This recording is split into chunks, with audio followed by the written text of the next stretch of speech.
તો ફ્રેન્ડ્સ જો આ છે સોનપાપડીના ડબ્બા નાના નાના સરસ મજાના અને અહીંયા બચ્ચા પાર્ટી ભૂખડ પાર્ટી ઊભી છે અને એ સરસ મજાના આંબા હેઠે જો કેરી સરસ મજાની આવી ગઈ છે તો બધા આવી જજો કેરી ખાવા ને અત્યારે તો ખાય સોનપાપડી ચાલો દક્ષિતભાઈ સોનપાપડી લઈ લ્યો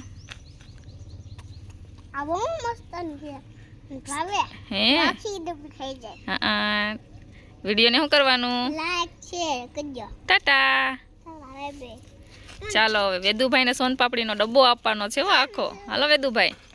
વાહ તો સોનપાપડી આ તો મને બહુ ભાવે હું તો આગળ આખો ડબ્બો ખાઈ જાય લાઈક કરજો શેર કરજો વિડિયો સબસ્ક્રાઇબ કરજો ટાટા બાય બાય હવે ભૂખડ ગેંગમાંથી હવે વૈભવનો વારો છે હો ભાઈ ભાઈ હાલો ભાઈ સોનપાપડી આ તો હું એક બબી છે કદો ખાઈ જાવ છું વાહ ભાઈ વાહ લાઈક શેર કરજો હવે માહીનો વારો છે પણ હવે સોનપાપડી તો છે નહીં માહી સોનપાપડી તો છે નહીં હાલે હાલે હાલે આ બધી સ્નેકર તારી એ હાલો ટાટા